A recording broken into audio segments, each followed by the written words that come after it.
చివరి గడియ ఇదే, చివరి ఘడియ ఇదే, చివరి ఘడియ ఇదే, చివరి ఘడియ ఇదే, ఈ లోకానికి అంతిమ ఘడియ ఇదే, ఈ లోకానికి అంతిమ ఘడియ ఇదే, ప్రమాద ఘడియ ఇదే,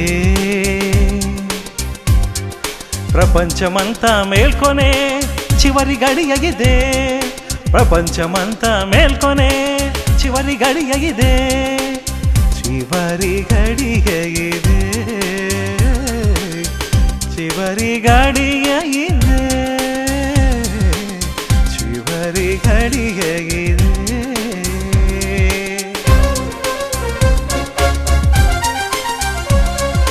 ఎటు చూసిన యుద్ధాలు భూకంపాలే, ఎక్కడ విన్నా మానభంగాలు పాపాలే, ఎటు చూసిన యుద్ధాలు భూకంపాలే, ఎక్కడ విన్నా మానభంగాలు పాపాలే, ఆకాశంలో మార్పులు అవనిలో పెను మార్పులు, ఆకాశంలో మార్పులు అవనిలో పెను మార్పులు, మారిపోయిన మనిషి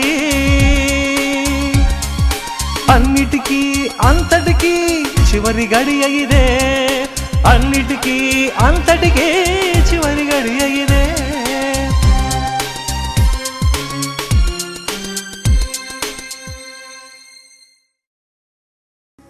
ప్రభునందు చివరి గడియ శ్రోతలకు మా హృదయపూర్వక వందనాలు.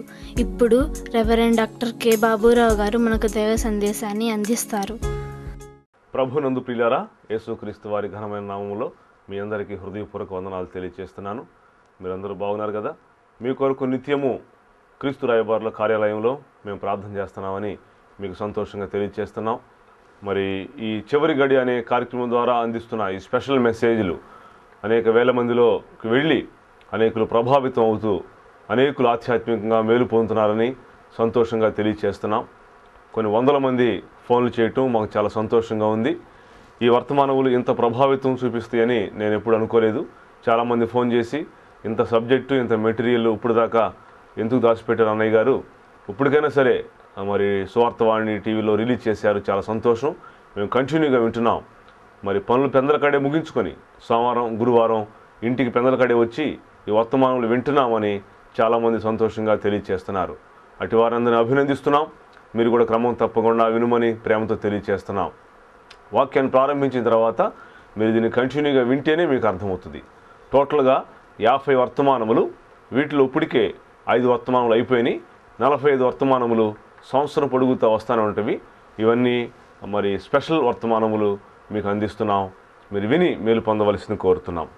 గత రోజుల్లో నేను అందించిన వర్తమానములు ఇశ్రాయేలు పునర్జన్మ అలియా అనే వర్తమానము, యెరూషలేము రాయిపై చర్చలు విఫలము, రాబోతున్న ప్రపంచ యుద్ధము, క్రీస్తు రాకడ సూచనలు అనే 3 పార్ట్లుగా మీకు తెలియచేయటం జరిగింది.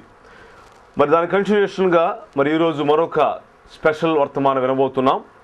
నేను పోయిన వారమే తెలియచేశాను మత్తయి సువార్త 24వ అధ్యాయ ధ్యానం. ఈ అధ్యాయంలో ప్రభువైన యేసుక్రీస్తు వారు తన నోటితోనే స్వయంగా కొన్ని విషయాలు తెలియచేశారు. ప్రభు శిష్యులు ప్రశాంతంగా కొండమే కూర్చున్నప్పుడు శిష్యులు అడిగిన ప్రశ్నలకు యేసయ్య తన నోటితో స్వయంగా తానే సమాధానం చెప్పినటువంటి ఈ వర్డ్స్ మనకు చాలా చక్కగా మరి ఉన్నవి. వీటిని మనం ధ్యానం చేయబోతున్నాం. చక్కటి ఉపమానము చెప్పాడు. ఆ ఉపమానములో ఉన్న అర్థాన్ని ఇప్పుడు నేను మీకు తెలియచేయబోతున్నాను. ఈయన చెప్పుకుంటూ వచ్చాడు. ఒలీవల కొండ మీద కూర్చున్నప్పుడు ప్రభు ఆన్సర్లు ఇస్తున్నాడు శిష్యులు వేసిన ప్రశ్నలకు. పిల్లరా, ఈ ఆన్సర్లన్నీ కూడాను మనం చూస్తే మన క్లియర్ కట్గా అర్థమవుతుంది. యుద్ధాల గురించి చెప్పాడు. నా రాకడ వచ్చే ముందు మోసం ఎక్కువైపోద్దని చెప్పాడు. ఇప్పుడు ఫుల్గా ప్రపంచంలో జరుగుతున్నంతా కూడా మోసమే. మరి ప్రభు వచ్చే ముందు యుద్ధాలు, జనం మీదకి జనములు, కరువులు, భూకంపాలు, ద్వేషము, ప్రేమ చల్లారిపోవటం, ఇవన్నీ చెప్పాడు. ఇవన్నీ వివరించటం కంటే అవి చాలా క్లియర్గా అర్థమవుతాయి. గత రోజుల్లో కొన్ని విషయాలు చెప్పాను. యుద్ధాల గురించి, అబద్ధ ప్రవక్తల గురించి, క్రీస్తుల గురించి, కరువులు, భూకంపాల గురించి ఇవన్నీ తెలియచేశా. ఇప్పుడు మరి కొన్ని లోతైన విషయాలు నేను మీకు చెప్తాను. జాగ్రత్తగా కూర్చొని వినవలసిందిగా ప్రేమతో తెలియచేస్తున్నాను. మత్తయి సువార్త 24వ అధ్యాయము 19వ వచనంలో యేసు ప్రభు రాకడొచ్చే ముందు మన ప్రభువైన యేసుక్రీస్తు వారు చెప్పినటువంటి ఉపమానాల్లో ఆయన అన్నాడు, నా రాకడ దినాలలో గర్భిణీ స్త్రీలకు శ్రమ అన్నాడు. యేసు ప్రభు వచ్చినప్పుడు గర్భిణీ స్త్రీలకు శ్రమ ఏంటి? ఈ 24 అధ్యాయం మత్తయి సువార్త 24వ అధ్యాయం అంతా కూడా ఉపమానములు. ఈరోజు నేను చెప్పేటువంటి వర్తమానము ఈ ఉపమానముల మీదే. ఈ ఉపమానములో ఉన్నటువంటి ఆంతర్యాన్ని మెడిటేషన్ చేయబోతున్నాం, ధ్యానం చేయబోతున్నాం. ప్రభు వచ్చే ముందంట ఈ యుద్ధాలు, భూకంపాలు, అబద్ధ ప్రవక్తలు, కరువులు, కాటకములు, ప్రేమ చల్లారిపోవటం, సువార్త అంతటా ప్రకటించబడటం, ఇవన్నీ చెప్పి గర్భిణీ స్త్రీలకు శ్రమ అని చెప్పేసి ఈ 19వ అధ్యాయంలో చెప్తున్నాడు. ప్రియులారా, యేసు ప్రభు వచ్చినప్పుడు గర్భిణీ స్త్రీలు ఉంటారు. వాళ్ళు 9 నెలల గర్భంతో ఉంటారు. ఆ 9 నెలల గర్భంలో ఉన్నప్పుడు యేసుక్రీస్తు ప్రభు అప్పుడే ప్రపంచం మీదకి ఆయన రెండవ రాకడ వస్తుంది. అంటే ఆయన వచ్చి ముందు సంఘాన్ని పైకి తీసుకెళ్ళి మధ్యాకాశంలో ఉంటారు. దాన్ని ర్యాప్చర్ అంటారు, ఎత్తబడుట. ఆ టైంలో ప్రభువుని నమ్మిన వాళ్ళందరూ పైకి వెళ్తారు. ఒక స్త్రీ గర్భిణీతో ఉంది. ఆ గర్భం ధరించుకున్నటువంటి స్త్రీ యేసుప్రభు వచ్చినప్పుడు ఆమె యేసుప్రభు నమ్మలేదు. గర్భంలో శిశువు ఉంది, 9 మాసములు. ఆ 9 మాసముల శిశువు పరలోకానికి అర్హులు అవుతారు. యేసుప్రభు నమ్ముకోల ఆ తల్లి గర్భం చీల్చబడి పొట్ట పగిలిపోయి ఆ లోపల ఉన్న శిశువు పరలోకం వెళ్ళిపోతుంది. గర్భిణీ స్త్రీలకు శ్రమ అంటే అది. దానికి ముందుగా ఈ రాజసువార్త సకల జనులకు సాక్షార్థమై లోకమంతటా ప్రకటించబడని చెప్పాడు 14వ వచనంలో. అవును ప్రియులారా, ఈనాడు కొండల్లో, గుట్టల్లో, మెట్టల్లో, అడవుల్లో ఒక్క మానవుడు కూడా వెళ్ళినటువంటి ప్రాంతాలకు సువార్త వెళ్ళిపోయింది. ఇంకా పలానా చోట సువార్త చెప్పలేదండి అంటానికి వీల్లేదు. అన్ని చోట్ల చెప్పారు. అసలు కడబోర, చివరి బోర అంటే అర్థం ఏంటంటే ఇంకా పలానా చోట సువార్త మోగించబడలేదు, అందలేదు అంటే ఇక అక్కడ సువార్త అందితే ఇక అదే కడబోర, లాస్ట్ వాయిస్. కడబోర అంటే పలానా చోట సువార్త అందలేదు, ప్రపంచం అంత అందింది, ఇక లాస్ట్ బోర్ అదే. అక్కడ కూడా అందిపోతే సువార్త అంత అందినట్టే ప్రభువైన యేసుక్రీస్తు వారు వస్తారు. అది చెప్పాడు. ఇది గర్భిణీ స్త్రీలకు ఇలా చెప్తున్నాడు. తర్వాత అదే 19వ వచనంలో అంటున్నాడు, ఈ మత్తయి సువార్త 24వ అధ్యాయం బైబిల్ మీ ముందు పెట్టుకోనండి, ఇంకా పేజీలు తిప్పవసరంలా. గర్భిణీ స్త్రీలకు శ్రమ అని చెప్పి పాలుచ్చువారికి శ్రమ అన్నాడు. ఇదేంటో పాలుచ్చువారికి శ్రమ అంటే ఏంటంటే, ఒక స్త్రీ ఒక బేబీని కన్నది, పాలిస్తుంది. ఆ బేబీకి 3 నెలలు 4 నెలల వయసు. 3 నెలలు 4 నెలల వయసు ఉన్నటువంటి ఆ బేబీకి తల్లి పాలిస్తూ ఉన్నప్పుడు అప్పుడే ప్రభు వస్తాడు. ఈ తల్లి ప్రభు నమ్ముకోలేదు, ఇక్కడే ఉంటుంది. ఆ బేబీ చిన్న పసికందు, పరలోకాన్ని అర్హులు కాబట్టి ఆ బేబీ పైకి వెళ్ళిపోతుంది. ఒక తల్లి ప్రసవించిన తర్వాత ఒక్క పూట లేకపోతే ఒక్క రోజు తను కన్నా బిడ్డకి పాలు ఇవ్వకపోతే ఆ పాలు లోపలే ఉండి ఎంత యాతనో, ఎంత రోగమో, ఎంత జబ్బో ఆడపడుచులకే తెలుసు. అవును ప్రియులారా, యేసు ప్రభు రాకడ రోజుల్లో ఆయన చెప్పిన క్లారిఫికేషన్ మనకు అర్థమవుతుంది. గర్భిణీ స్త్రీలకు శ్రమ, పాలుచ్చు వారికి శ్రమ అన్నాడు. ఇంకేమన్నాడంటే అంజూరపు చెట్టు సూచన చెప్పాడు 32వ వచనంలో. 32వ ఆ వచనం చెప్తుంది ఏంటంటే అంజూరపు చెట్టు. అంజూరపు చెట్టు ఈ ఆధ్యాత్మిక సూచన ఏంటంటే, అంజూరపు చెట్టు ఇశ్రాయేలు దేశానికి సూచన, ఒలీవ చెట్టు విశ్వాసకి సూచన. అంజూరపు చెట్టు ఇశ్రాయేలు దేశము. యేసు ప్రభు వెళ్తున్నప్పుడు పొలములో శిష్యులు ఆయన వెళ్తున్నారు. యేసయ్య అంజూరపు చెట్టుని శపించాడు, ఎండిపోయింది. యేసు ప్రభు వారు అంజూరపు చెట్టుని శపించాడు. ఎందుకు శపించాడు అంటే కాయలు లేవు. ఆ చెట్టుకు కాయలు లేకపోతే ఇంకో పక్క చెట్టు దగ్గరికి వెళ్ళి కోసుకొని తినొచ్చుగా ప్రభువారు, కానీ ఆ చెట్టుని శపించాడు. అంటే అర్థం ఏంటంటే శిష్యులందరూ చూస్తుండగా ఆ చెట్టుని శపిస్తే ఎండిపోయింది. అంటే ఒక రోజున అంజూరపు చెట్టు అంటే ఇశ్రాయేలు దేశం కూడా ఎండిపోద్దని చెప్పాడు. క్రీస్తు శకం 70 సంవత్సరంలో టైటస్ రోమా చక్రవర్తి యెరూషలేము మందిరాన్ని తగలపెట్టేసి నాశనం చేసేసి ఇజ్రాయెల్స్ అందరిని, యూదులందరినీ ప్రపంచ దేశాలకు తరిమేశాడు. అంటే అంజూరపు చెట్టు ఇశ్రాయేలు దేశం ఎండిపోయింది. మొన్న 1948 మే 14న స్వాతంత్ర్యం వచ్చి అంజూరపు చెట్టు అంటే ఇశ్రాయేలు దేశము చిగురించింది. అంజూరపు చెట్టు చిగురించడం అంటే ఏంటంటే, అంజూరపు చెట్టు చిగురించినప్పుడు మీరు ఏమనుకుంటారు, ఓహో వసంతకాలం రాబోతుంది అనుకుంటారు కదా. అలాగే ఇశ్రాయేలు దేశము అంటే అంజూరపు చెట్టు చిగురించినప్పుడు నా రాకడ రాబోతుందని తెలుసుకోమన్నాడు. 70లో ఎండిపోయింది. 1948 మే 14న ఇశ్రాయేలు దేశం అంటే అంజూరపు చెట్టు చిగురించింది. ఇది కూడా ఆధ్యాత్మిక సూచనే. పిల్లరా, వీటి గురించి ఎక్కువ వివరించాలంటే టీవీలో టైం చాలతలేదు కాబట్టి టూకీగా నేను తెలియజేస్తున్నాను. మీరు చాలా కేర్ఫుల్గా వినండి. తర్వాత ఇంకా ప్రభు చెప్పినటువంటి ఆధ్యాత్మిక సూచనలో మరొక సూచన నేను చెప్తుంది ఏంటంటే, ఇవన్నీ జరుగు వరకు ఈ తరము గతించదని చెప్పాడు ఒక చోట. ఈ ప్రభు రాకడ సూచనలు ఇవన్నీ జరుగు వరకు ఈ తరము గతించదు అంటే అర్థం ఏంటంటే, స్వాతంత్ర్యం వచ్చిన తర్వాత ఇశ్రాయేల్ అందరూ కూడా యెరూషలేం వెళ్ళిపోయారు. 170% వెళ్ళిపోయారు. రోజుకి 1000 మంది విమానాల్లో యెరూషలేములో ఇజ్రాయెల్ దేశంలో ల్యాండ్ అవుతున్నారు ప్రపంచ దేశాలన్నింటిలో నుంచి. ఇంకా 30% మంది రావాలి, ప్రభువైన యేసుక్రీస్తు వారు రెండవ రాకడ వస్తుంది.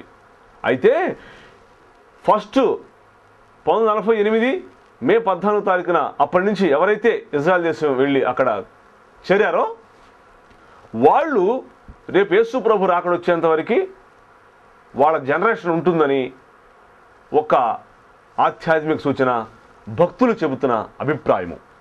ఎవరైతే యెరూషలేము వెళ్ళి చేరుకున్నారో 1948 మే 14వ తారీఖున ఫస్ట్, వాళ్ళు రేపు యేసుక్రీస్తు ప్రభు రాకడ వచ్చేంత వరకు ఉంటుంది, ఈ తరము గతించదు అన్నాడు అక్కడ. అవును పిల్లరా, అలాగను కూడా అవ్వచ్చని ప్రేమతో నేను మీకు వివరిస్తున్నాను. ఆ తర్వాత ఇంకేమన్నా అంటే, మరి 37వ వచనంలో నోవహు దినముల్లాగా ఉంటుందని చెప్పాడు. యేసు ప్రభు రాకడ నోవహు దినముల్లాగా ఉంటుందన్నాడు. నోవహు దినములు ఎలా ఉన్నవి? తినుచు, త్రాగుచు, పెళ్లి చేసుకొచ్చు, పెళ్లికిచ్చుచు.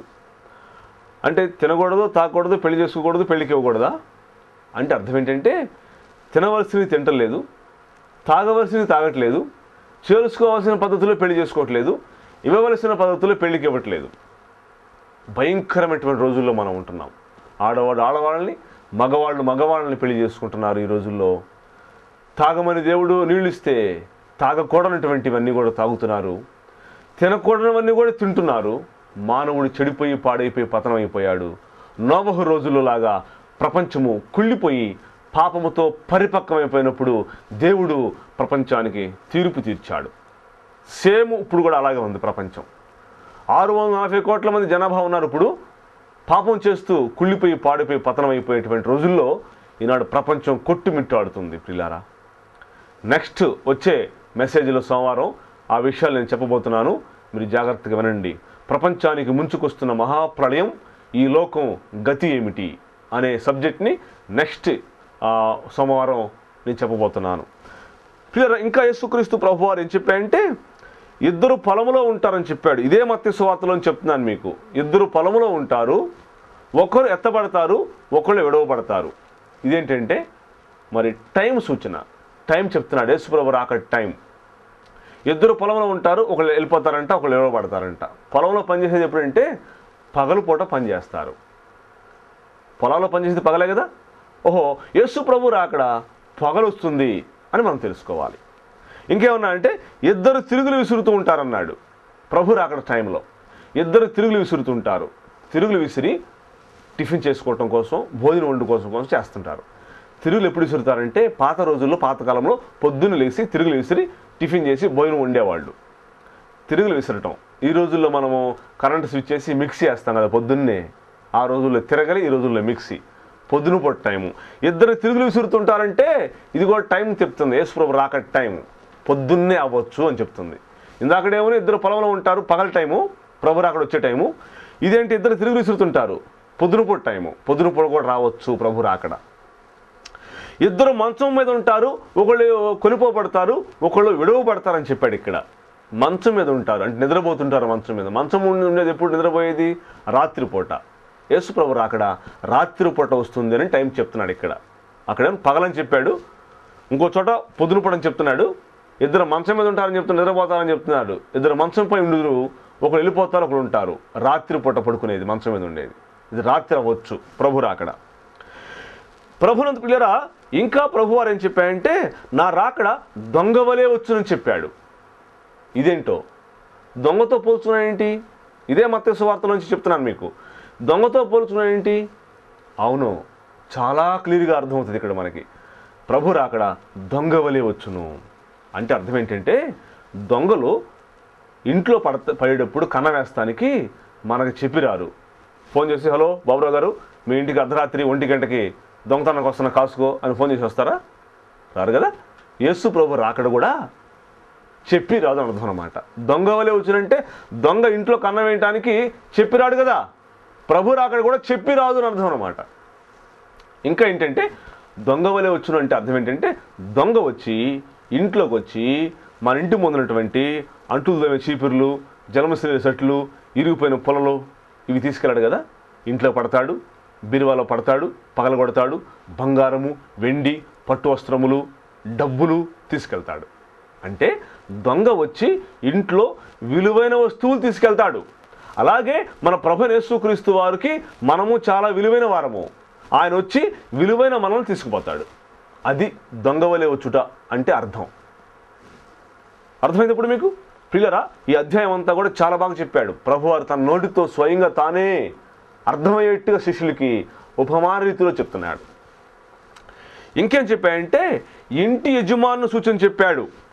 మరొక అధ్యాయంలో ఇంటి యజమానుడు దూరదేశం వెళుతున్నాడు. ఆ పని వాళ్ళకి చెప్తున్నాడు, అబ్బాయి నేను దూరదేశం వెళుతున్నాను, పలానా టౌన్ వెళుతున్నాను, అక్కడికి వెళ్ళి సరుకులు కొనుక్కొస్తాను, కాబట్టి నేను వచ్చేసరికి పొద్దు పోవచ్చు, 9 కూడా అవ్వచ్చు, రాత్రి 12 అవ్వచ్చు, కోడి కూసే టైం అవ్వచ్చు అని చెప్పాడు. ఇంకో చోట కోడి కూసే టైం అవ్వచ్చు, తెల్లవారుజామున అవ్వచ్చు, లేకపోతే సందకాడ 6 గంటలకి వచ్చేసేయచ్చు. ఎప్పుడు వస్తానో తెలియదు కాబట్టి నీవు మాత్రం మెలకువతో ఉండు అని ఇక్కడ చెప్పాడు. పిల్లారా, దీని అర్థం ఏంటంటే ప్రభువైన యేసుక్రీస్తు వారు పరలోకానికి వెళ్ళాడు. మన యజమానుడు ఆయన ఎప్పుడు వస్తాడో తెలియదు.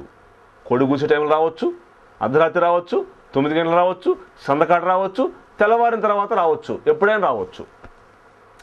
ఇంటి యజమానుని సూచన ఇది. మన ప్రభువైన యేసుక్రీస్తు దూరదేశం వెళ్ళాడు. ఒక ఇంట్లో యజమానుడు నౌకరికి చెప్పి వెళ్తున్నాడు, అబ్బాయి దూరదేశం వెళ్తున్నాను, లేకపోతే పక్కన టౌన్ వెళ్తున్నాను, సరుకులు కొనుక్కొస్తాను రా బాబు, నువ్వు చాలా జాగ్రత్తగా కాపలా కాస్తుండు, నేను ఎప్పుడు వస్తాను తెలియదు అని చెప్పి వెళ్తున్నాడు.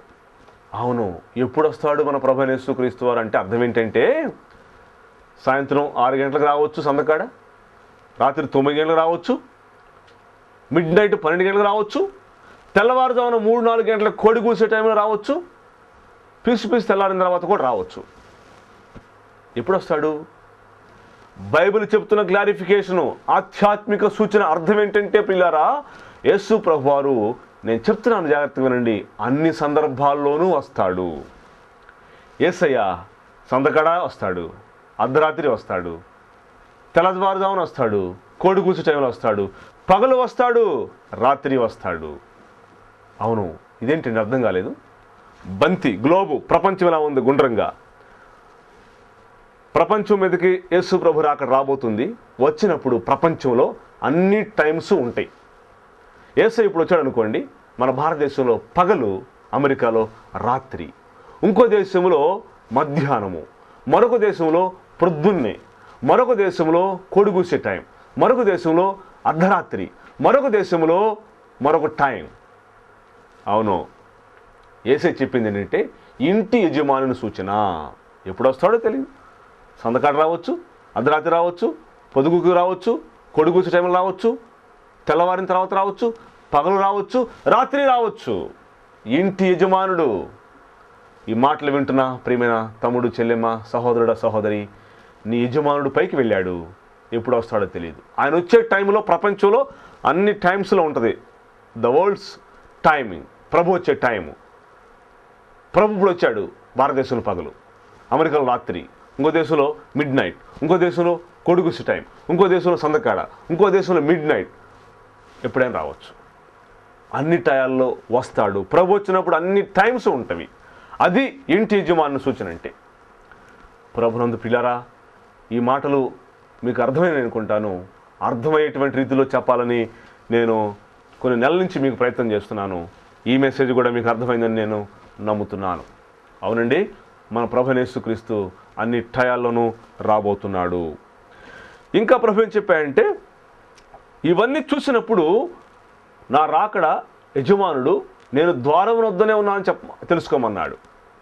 తర్వాత ఇంకేం చెప్పాడంటే, ఆయన రాకడ గురించి ఏం చెప్పాడంటే, నా రాకడ నేను వచ్చే టైం నాకే తెలియదు, తండ్రి ఎప్పుడు వెళ్ళమంటే అప్పుడు వస్తాను. ఆ గడిని గురించి, ఆ సమయం గురించి తండ్రికి తప్ప కుమారునికి తెలియదు అని చెప్పాడు. అవును, ఈ రోజుల్లో చాలామంది యేసు ప్రభు రాకడా లేకపోతే ప్రపంచ అంతము టైం చెప్తున్నారు. టైం చెప్తున్నారు అంటే అర్థం ఏంటంటే అది పెద్ద సాతాను కుట్ర. సైతాను వాళ్ళని ప్రేరేపించి ఈ విషయాలు మొత్తం చెప్పిస్తుంది. బైబిల్లో టైం చెప్పలా, ఎప్పుడు వస్తాడో తెలీదు. కనురెప్పపాటు అన్నాడు, ట్రింకిల్ ఆఫ్ మినిట్ టక్కమని వస్తాడు, సంఘాన్ని తీసుకెళ్ళిపోతాడు. ఎప్పుడు వస్తాడో తెలియదు. టైం ఎందుకు చెప్పలేదు పాస్టర్ గారు? ప్రభు టైం చెప్తే ఈ ప్రపంచం ఉండదు, ప్రభువుకు కూడా విలువ లేదు, దేవుడికి విలువ ఉండదు. టైం చెప్తే అందరూ కూడా ఆ టయానికి తాగేవాళ్ళు తాగి, వ్యభిచారం చేసేవాళ్ళు వ్యభిచారం చేసి, తినేవాళ్ళు తిని, తిరుగుతూ ఇష్టం వచ్చినట్టు జీవిస్తూ పలానా డేట్ ప్రకారం ఒక 1 వారం రోజుల ముందు సెట్ చేసుకొని పాపం అంతా మానేసి, తాగుడంతా మానేసి హ్యాపీగా పెద్ద పరిశుద్ధుల్లాగా అప్పుడు రెడీ అవుతారు కదా. అప్పుడు వాల్యూ ఉండదు కదా. దేవుడు కూడా పెద్ద కనపడడు ఎవరికి. కనపడితే ఈ మానవ జాతి ఆయనకి విలువ ఇవ్వరు. అందుకొరకు కనపడడు ప్రభు.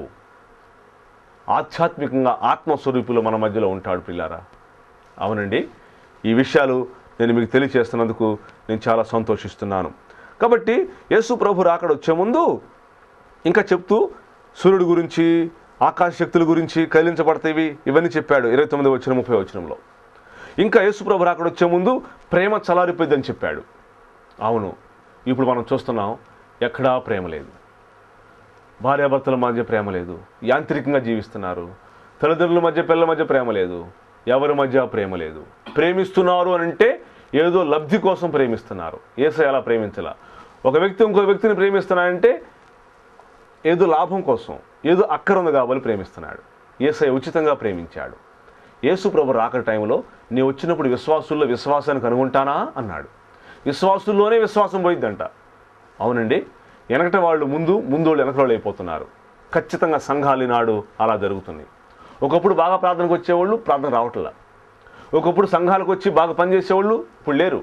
ఎందుకంటే వాళ్ళు స్థిరపడ్డారు, బాగా బ్రహ్మాండంగా సెటిల్ అయ్యారు కాబట్టి ఇక ప్రభుతో పని లేదు, సంఘంతో పని లేదు. పిల్లరా, ఇంకా యేసు ప్రభు చెప్పింది, నా రాకడ వచ్చే ముందు ఈ లోకంలో మోసం ఎక్కువైపోతుంది అన్నాడు. ఎవరు మిమ్మల్ని మోసపరచకుండా చూచుకునుడి అన్నాడు 4వ వచనంలో. అవును, మోసము అన్ని చోట్ల మోసమే. వ్యాపారంలో, ఎడ్యుకేషన్లో, చదువులు అన్నింటిలో కూడా మోసమే. చదువు 10th క్లాస్ పేపర్ అవుట్ చేసి 10 లక్షలు పెట్టుకొని రెసిడెన్షియల్ వాళ్ళు పిల్లలకిచ్చి 600 మార్కులకు 600 మార్కులు తెచ్చుకుంటున్నారు. బాగా కష్టపడి చెట్టు కింద కూర్చొని బుడ్డి లేకుండా చదువుకున్నవాడు, చదువుపోయేవాడు, వాళ్ళ 10 లక్షలు పెట్టి పేపర్ కొని మార్కులు తెచ్చుకుంటున్నారు. వాడు సరుకు లేదు. చెట్టు కింద కూర్చున్నవాడు సరుకు ఉంది, కానీ వీడికి వాల్యూ లేదు. చదువుల్లో మోసమే. రాజకీయం అంతా మోసమే. రాజకీయ నాయకులు వస్తారు, అది కట్టిస్తాం ఇది కట్టిస్తామని ఓట్లు వేయించుకుంటారు. ఆ ఓట్లు గెలిచిన తర్వాత అడ్రస్ కూడా ఉండరు. రాజకీయంగా మోసమే, చదువుల్లో మోసమే, వ్యాపారంలో మోసమే, అంతా కల్తీనే. ఈ రోజుల్లో పిల్లారా, పెన్ను దగ్గర నుంచి మనం వాడుకునే ప్రతి వస్తువు కూడాను సెకండ్ వస్తుంది, డూప్లికేట్ వస్తుంది. ఒకటి ఒరిజినల్ కంపెనీది ఉంటుంది, అదే పేరు మీద నెక్స్ట్ డూప్లికేట్ ఉంటుంది. రైల్వే స్టేషన్లో, ప్లాట్ఫామ్ల మీద, స్టేషన్ బయట, వీధుల్లో, బజార్లో, వ్యాపార స్థలాలలో ఖచ్చితంగా ప్రతి దానికి ఒక డూప్లికసీ వచ్చింది. అలా అచ్చం అలాగే ఉంటుంది అది. అవునండి, యేసయ్య రాకడ వచ్చే ముందు ప్రపంచంలో దిట్టంగా మోసం జరుగుతూ ఉంటుంది. అప్పుడు తెలుసుకోమన్నాడు, నా రాకడ వచ్చే ముందు మోసం ఎక్కువైపోతుంది, మిమ్మల్ని ఎవరిని మోసపరచకుండా చూసుకోండి అన్నాడు. ఫుల్గా ప్రపంచంలో మోసం జరుగుతుంది పిల్లారా. కాబట్టి యేసు ప్రభు రాకడకు మనం సిద్ధపడదామని నేను మీకు తెలియజేస్తున్నాను. ఈ 24వ అధ్యాయంలో చాలా చక్కటి వివరణ ఇచ్చాడు. ఇంకా ధ్యానం చేయాలంటే మరొక టైంలో మనం ధ్యానం చేద్దాము. కొన్ని విషయాలు నేను మీకు తెలియచేయగలిగాను. ప్రభు రాకడ సూచన, ఆధ్యాత్మిక సూచన, చాలా చక్కటి మాటలు చెప్పాడు. కొండ మీద ప్రశాంతంగా కూర్చొని యేసు ప్రభు వారు శిష్యులకి చెప్పినటువంటి ప్రశాంతమైన మాటలు నువ్వు విన్నావు కదూ. నువ్వు విని మేలు పొందాలని ఆశిస్తున్నాను.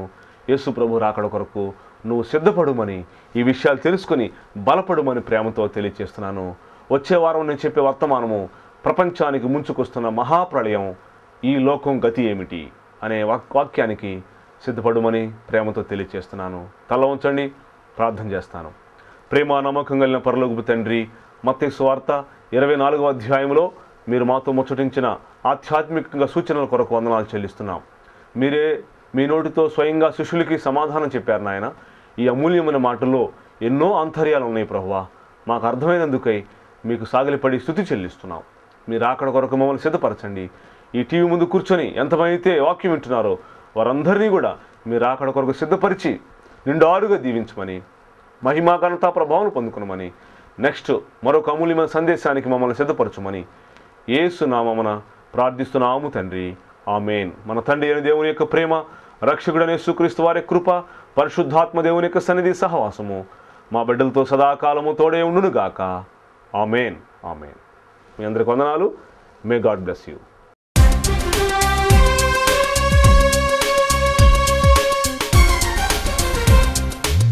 చివరి గడియ ఇదే. చివరి గడియ అనే మా టీవీ కార్యక్రమంలో రాబోచున్న అమూల్యమైన సందేశాలు. ఈ సందేశాలు రెవరెండ్ డాక్టర్ కె బాబురావు గారు తన 17 సంవత్సరాల సేవా అనుభవంలో ప్రార్థించి ధ్యానించి సిద్ధపరిచిన సందేశాలు.